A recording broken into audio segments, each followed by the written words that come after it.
Hello bookworms, हमारी पहली किताब है once a mother always a mother on life with adult children. इस बुक की ऑथर है अनेट बायफोर्ड, जो खुद एक साइकोलॉजिस्ट और साइकोथेरेपिस्ट भी है।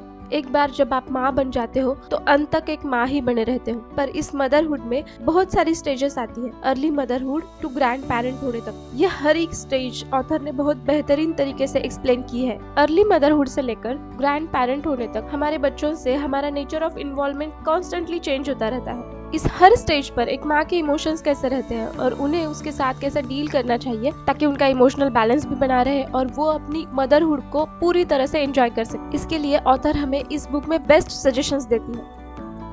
Early stages of motherhood. एक औरत जब अपने बच्चों को जन्म देती है तो वो एक अलग ही पर्सन बन जाती है, जैसे वो पहले कभी नहीं थी। हर बॉडी विल हैव चेंज। अपने हस्बैंड के साथ उसका रिलेशन कुछ अलग हो जाता है। अपना बच्चा जो कुछ मिनट पहले उसके बॉडी का एक पार्ट था, वो एक अलग पर्सन बन जाता है। डेफिनेटली उसकी नीड्स अपनी माँ की नीड्स से अलग होती है। जब माँ सोना चाहती है वो नहीं चाहता, जब माँ चुप रहना चाहती है उसे चुप नहीं रहना होता, जब माँ जागती है तब उसे जागना नहीं होता।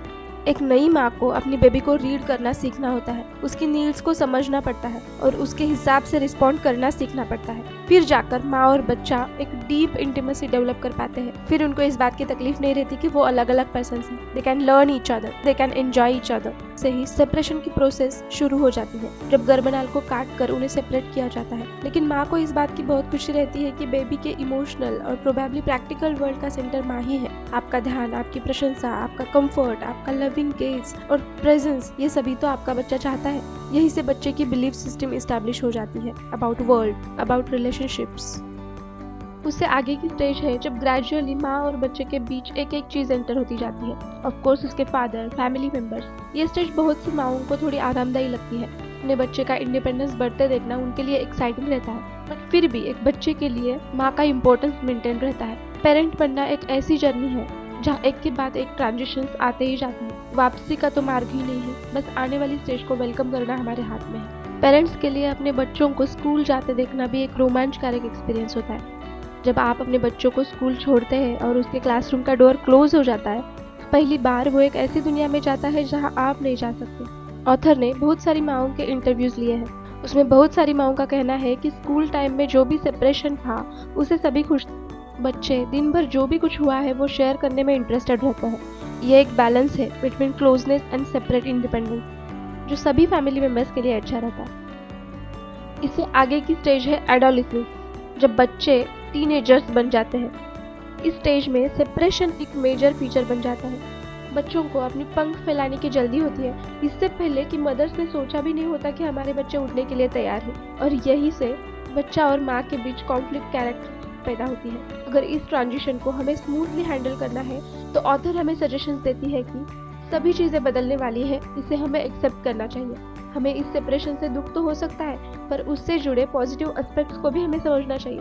अगर आपका बच्चा खुद को क्रिटिकल सिचुएशंस में डाल रहा है और गलत डिसीजंस ले रहा है और आपको ऐसा लग रहा है कि पहले जैसा मैं अपने विचारों का प्रभाव उस पर नहीं डाल सकती, तो इस बात पे ध्यान दें कि उसे कुछ सीखने के लिए, खुद गलतियाँ करने के लिए कुछ जगह चाहिए। हमें उन्हें गलतियाँ करने के लिए स्पेस देना ज़रूरी है ताकि उससे वो अच्छी सीख ले सके। अगर आपका बच्चा आपसे ज़्यादा बात नहीं कर रहा है, उसके फ्रेंड्स के साथ ज़्यादा बातें कर रहा है, तो ये भी समझे कि वो आप ही से सीखी हुई सब बातें उन तक ट्रांसफ़र कर रहा है और वही उसके लिए हेल्प भी करे। उन पर अपनी नज़र ज़रूर बनाए रखें, पर सब आप चाहते हो ऐसा नहीं होगा, ये भी एक्सेप्ट कर लो। बच्चों के इस उम्र में आपकी बहुत शांति से, समझदारी से बातें करना उनको इरिटेट कर सकता है। इस टाइम पे जो भी आपको सपोर्ट करने वाली व्यक्ति है उनसे जुड़े रहें। सभी हालात अकेले सॉल्व करने का रास्ता न चुनें। आप मदद ले सकती है जो आपके प्रति ईमानदार और प्यार रखते हैं उनसे। उससे आपको समझ आएगा कि आप जितना डर रहे हैं उतनी अकेली आप है नहीं। एट द सेम टाइम आपका सेंस ऑफ ह्यूमर जगाते रखें। टीनेजर्स के साथ मजाक मस्ती में बहुत अच्छा डिस्कशन हो सकता है। ये समझे आपका रिश्ता एक अनोखे लेवल पर बढ़ते दिखे। बहुत से बच्चे अपनी हायर एजुकेशन और जॉब के लिए घर छोड़ने का डिसीजन लेते हैं। वो आपसे दूर जा रहे हैं, इससे आपको चिंतित होने की कोई बात नहीं है। उनकी प्रोग्रेस का ये एक इम्पॉर्टेंट पार्ट है। उस टाइम पर आपको रिमाइंड करना चाहिए कि आप एक सेपरेट सोल हैं। आप अपने बच्चों की माँ इससे भी अलग कुछ हो जो आप माँ बनने से पहले थी। अब आपको आपकी खुद की लाइफ का सेंटर होने की ज़रूरत होती है। खुद को वो बनाओ जो आप बनना चाहती थी। नेक्स्ट स्टेज है अपने बच्चों की शादी, एक मदर से मदर इन लॉ बन जाना। अपने बच्चों के पार्टनर्स को हमारी फैमिली में जगह देना हम इजीली कैसे कर सकते हैं, ये हमें ऑथर इस चैप्टर में बताती है। ऑथर कहती है कि सबसे पहले हमें ये एक्सेप्ट करना चाहिए कि हमारा रिलेशन अनप्रॉब्लमेटिक बेहतरीन ही होना चाहिए। इसके लिए मैं सब कुछ करूंगी ऐसा नहीं होगा। आपके बीच के अच्छे रिश्ते की जिम्मेदारी आप दोनों की है, किसी एक की नहीं। सबसे पहले आजू बाजू की सक्सेस स्टोरीज से खुद से कंपेयर करना छोड़ दे, इसे पर्सनल फेल्यूर ना समझे। हमारा नया फैमिली मेंबर अपनी अलग पर्सनैलिटी, अलग फैमिली हिस्ट्री, अलग एक्सपेक्टेशंस के साथ आपसे मिला है। इन चेंजेस को एक्सेप्ट करने से ही एक अच्छा रिलेशन एस्टैब्लिश हो जाता है। ऑथर लिखती है, आपको न्यू कमर्स के बारे में क्यूरियस और इंटरेस्टेड रहना चाहिए। आपको उसकी तरफ एक फैमिली रिलेशन से पहले एक इंडिपेंडेंट वुमेन के जैसे देखना चाहिए। उसे कभी भी कॉम्पिटिटिव नहीं, एक अलग एक्सपीरियंस होने वाली स्त्री की जैसे देखें। उसको आपके सपोर्ट की भी जरूरत हो सकती है, वो समझे। आप दोनों एक दूसरे के सपोर्ट बनकर, फ्रेंड्स बनकर अच्छी लाइफ जी सकते हैं। पहले से ही आप खुद की कमजोरियों पर एक बार नजर डालें, वो जान ले, सुधरने की कोशिश करें। इससे आप कभी भी ओवर रिएक्ट नहीं होंगे और आप दूसरों की गलती भी सुधारने में अच्छी मदद कर सकते हैं। नेक्स्ट स्टेज है बिकमिंग अ ग्रैंड मदर। इसमें ऑथर लिखती है, जब आपके बच्चे पेरेंट्स बनते हैं तब वो आपको एक अलग वे से चाहते हैं। यंग पेरेंट्स के सामने बहुत सारी फिजिकल और प्रैक्टिकल चैलेंजेस रहती है। वो बहुत सारी एंजाइटीज, अनसर्टेनिटीज से गुजरते हैं। अपने बेबी की डीप केयर लेते वक्त उन्हें आपके सपोर्ट की जरूरत पड़ती है। इस वक्त पर आपका आपके बच्चे के साथ रिलेशन पॉजिटिव वे से बदलता है और अपने ग्रैंड चिल्ड्रन के साथ अपना रिश्ता बढ़ता है। ये पीरियड आपके लिए रिवार्ड है। इसमें ध्यान देने वाली ये बात है जिससे आपका इमोशनल बैलेंस बनाए रहता है कि ये छोटा बच्चा आपका बच्चा नहीं, पोता है। You are in the second row of support, not the first one. आपको आपके चाइल्ड को, आपके बच्चे को ऑब्जर्व करते रहना है। आपको क्या सही है, क्या गलत है, ये हर बात पे डिसाइड नहीं करना है। ये नेक्स्ट जनरेशन की टर्न है जिन्हें खुद अपने बच्चों की चीजें डिसाइड करनी है। आपको सपोर्टिव विटनेस बनना है, कोर पार्टिसिपेंट नहीं। उसके पेरेंट्स जो भी उसके लिए कर रहे हैं उससे अलग आप अपने ग्रैंड चाइल्ड को दे सकते हैं और वो भी तुम्हें ऐसे ही अलग एक्सपीरियंस देगा, वो फील करे। नेक्स्ट स्टेज पे ऑथर लिखती है कि जो भी प्रॉब्लम्स आ रहे हैं उसे ओवर ड्रामेटाइज मत करो। ऐसे समय आएंगे जब हम एक दूसरे से अग्री नहीं करेंगे, एक दूसरे के डिसीजंस को हेट करेंगे। It's quite normal. इस पर कभी विश्वास मत करो कि फैमिलीज हमेशा खुश ही रहती है। That glow of constant harmony, that is only for Instagram.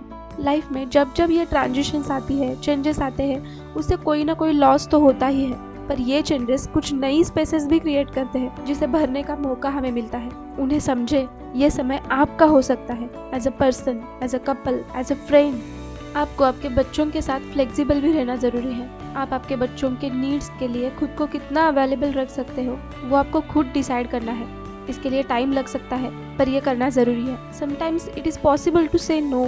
आपको ये समझ लेना चाहिए कि आप आपके बच्चे के लिए क्या सही समझते हैं और वो अपने के लिए क्या सही समझते हैं। इसमें अंतर हो सकता है। अपने बच्चों पर अपनी इच्छा, एम्बिशंस, कल्पनाओं को प्रोजेक्ट करना बहुत आसान है जब वो छोटे थे, पर उसी के साथ जीना उनकी रिस्पॉन्सिबिलिटी नहीं है। ये एक्सेप्ट करें कि उन्हें आपसे अलग बनने का पूरा अधिकार है। जब आपके बच्चे बड़े होते हैं तो आप उसे एक मित्र या स्ट्रेंजर की तरह देखें। आप उन पर अपने ओपिनियंस, अजम्पशंस कभी फोर्सफुली मत डालें और सेम आप खुद भी उनसे वही बर्ताव स्वीकार करें कि वो एक फ्रेंड की तरह आपको ट्रीट करें। अपनी बाउंड्रीज के बारे में दृढ़ रहने का प्रयास करें।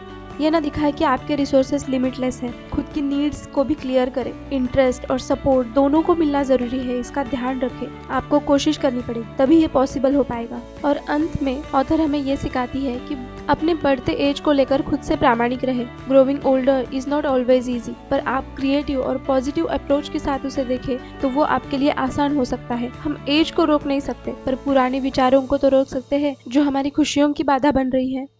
Thanks for watching.